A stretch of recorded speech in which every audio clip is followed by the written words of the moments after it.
Atenção, alunos, bom dia, boa tarde, boa noite. Aqui é o professor Eduardo Sens.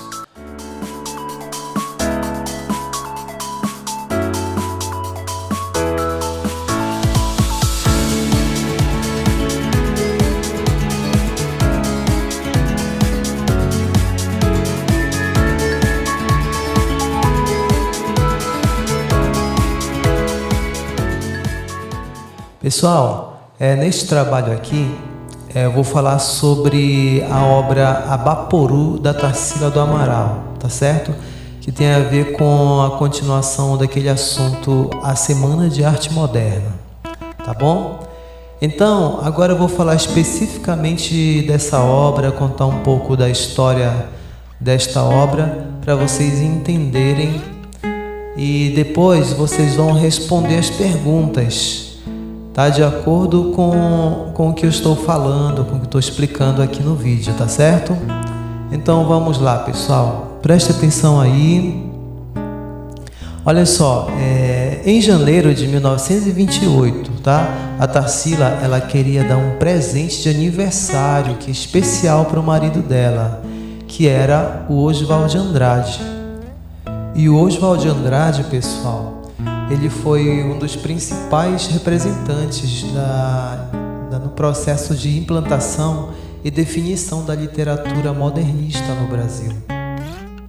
A atuação dele foi marcada pelo espírito irreverente, polêmico, icônico e combativo. Oswald de Andrade, ele nasceu em São Paulo em 11 de janeiro de 1890. Ele formou-se em Direito e ingressou na carreira de jornalista, onde ele foi uma figura fundamental nos principais acontecimentos da vida cultural brasileira na primeira metade do século XX. A obra dele representa, de maneira geral, um nacionalismo que busca as origens sem perder a visão crítica da realidade brasileira. Oswald de Andrade, ele defendia a valorização das nossas origens, do nosso passado histórico-cultural de forma crítica, parodiando, ironizando e atualizando nossa história de colonização. Ele também foi o idealizador dos principais manifestos modernistas, incluindo o Manifesto Pau-Brasil. Além disso, o Oswald de Andrade, ele teve uma vida atribulada. Foi casado com a famosa pintora Tarsila do Amaral. Ele teve a participação ativa na Semana de Arte Moderna.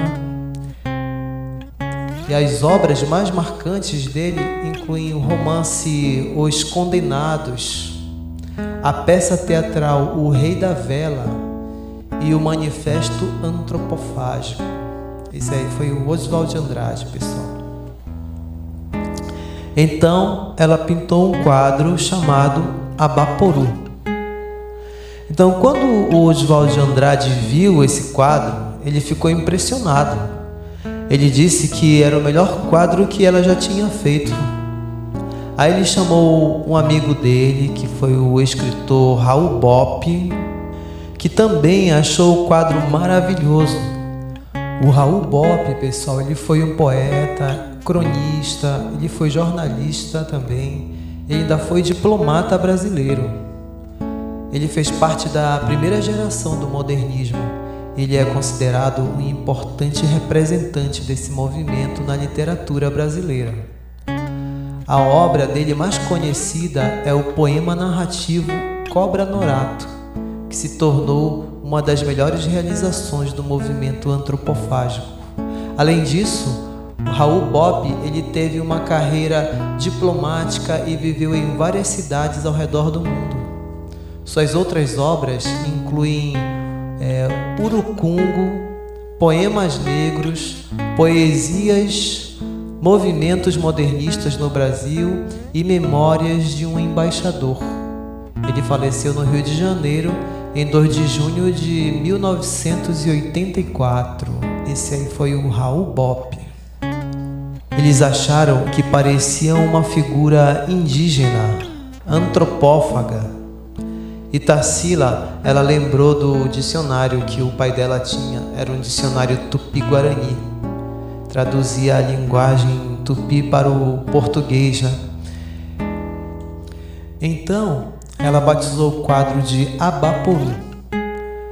Essa palavra Abaporu é uma junção dos vocábulos tupis. Aba quer dizer homem, pora quer dizer gente e o comer. Assim, o seu significado vai ser homem que come gente ou homem antropófago. Na obra, vemos uma figura humana sentada em uma paisagem árida e ensolarada. O que se destaca são os membros exagerados em relação à cabeça.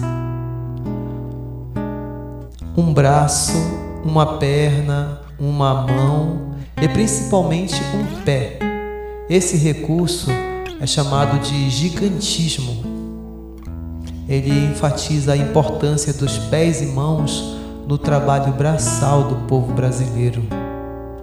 A cabeça menor, ela pode indicar uma suposta falta de pensamento crítico e apatia da população, tornando a pintura uma crítica social. Já as cores vibrantes da bandeira nacional, por exemplo, verde, amarelo, azul, branco, e a presença do cacto e do sol fazem alusão à cultura brasileira, especialmente à região do Nordeste. A obra ela também vai dialogar com outras telas de Tarsila do Amaral, como a negra, essa aqui, ó, e antropofagia, que também utilizam a técnica do gigantismo. Então, pessoal, eles fundaram o movimento antropofágico, tá? Esse movimento antropofágico, ele foi uma corrente de vanguarda que marcou a primeira fase do modernismo no Brasil. Ele foi liderado pelo Oswald de Andrade e pela Tarsila do Amaral. Então, a finalidade principal desse movimento era estruturar uma cultura de caráter nacional.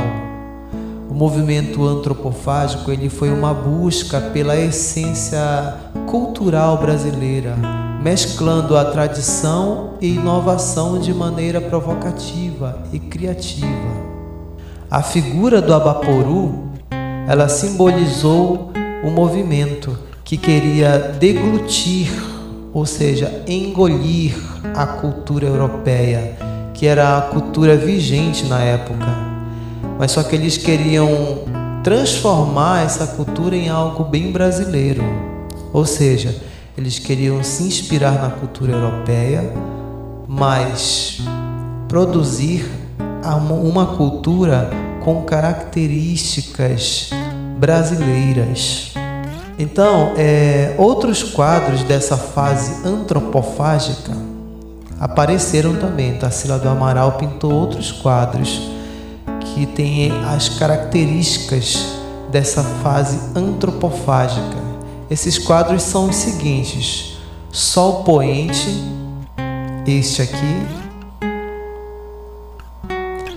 a Lua, este aqui, Cartão Postal, este aqui, o Lago, este, e Antropofagia, este aqui, etc. Tem outros também, tá? Vamos ficar nesses aqui por enquanto. Então, o que vai acontecer? Nesta fase, ela usou bichos e paisagens imaginárias, além das cores fortes.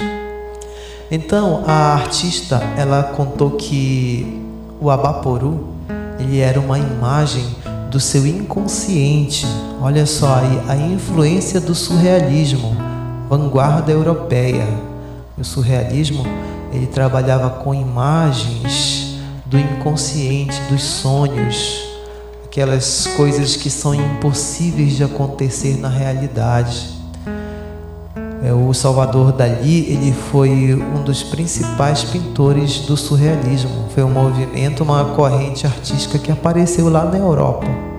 Então, como ela foi estudar na Europa, ela se influenciou dessas correntes da vanguarda europeia, como eu já expliquei no vídeo anterior. Vanguarda, aquele que começou, aquele que vem primeiro. Então, gente, como ela se inspirava nessas imagens do inconsciente, né? Então, tinha a ver com as histórias de monstros que comiam gente. Essas histórias eram as negras que contavam para ela na sua infância. Aí ela guardou na memória e veio ressurgir depois, né, nas suas obras. Então, em 1920, a Tarsila ela fez sua primeira exposição individual no Brasil. Aí a crítica dividiu-se, né? As pessoas tinham uma opinião positiva, outras negativa. Porém, o que aconteceu é que as pessoas ainda não entendiam a arte que ela produzia. As pessoas estavam acostumadas com a arte figurativa, com a arte acadêmica. Por isso não entendiam ainda. Assim como todas as obras da Semana de Arte Moderna foram incompreendidas na sua época. Hoje elas valem muito dinheiro. As pessoas que possuem esses quadros, elas têm uma fortuna guardada. Então, ainda neste ano de 1920, aconteceu assim na história a crise da Bolsa de Nova York. A crise de 1929, também conhecida como a Grande Depressão, foi a maior crise do capitalismo financeiro. Os seus efeitos duraram por uma década, com desdobramentos sociais, econômicos e políticos. Vamos ver alguns aqui, ó. A quebra da Bolsa de Nova York em 24 de outubro de 1929, uma quinta-feira. Houve mais ações disponíveis do que compradores e os preços caíram vertiginosamente. Milhões de investidores norte-americanos que haviam colocado seu dinheiro na Bolsa de Valores de Nova York faliram quando a bolha de crédito estourou. Esse colapso provocou um efeito em cadeia, derrubando as bolsas de Tóquio, Londres e Berlim. O prejuízo foi milionário e sem precedentes históricos. Tá bom? A crise da Bolsa de Nova York. E aconteceu também a crise do café no Brasil. Entre os anos de 1850 e 1930, o Brasil viveu o período áureo do café, quando dominava o mercado mundial e era conhecido como o rei do café. No entanto, a queda do preço internacional do café na década de 1930 e a crise econômica mundial afetaram profundamente a economia brasileira, levando à chamada crise do café. Então, a Grande Depressão de 1929 nos Estados Unidos teve impacto global, né? Como eu já falei. E os Estados Unidos, eles eram o maior comprador do café brasileiro. Com a crise, e os preços do café brasileiro caíram. Para evitar uma desvalorização excessiva, o governo brasileiro lhe comprou e queimou toneladas de café. Assim, a realidade de Tarsila do Amaral mudou, porque o pai dela era produtor de café e ele perdeu dinheiro. Ele teve as fazendas hipotecadas e ela teve que trabalhar.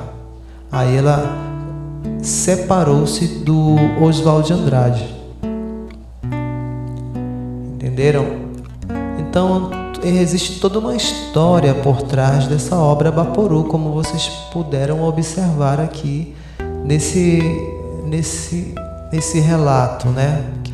Então, a partir dessa história toda que eu contei da obra Abaporu, vocês vão responder as seguintes perguntas.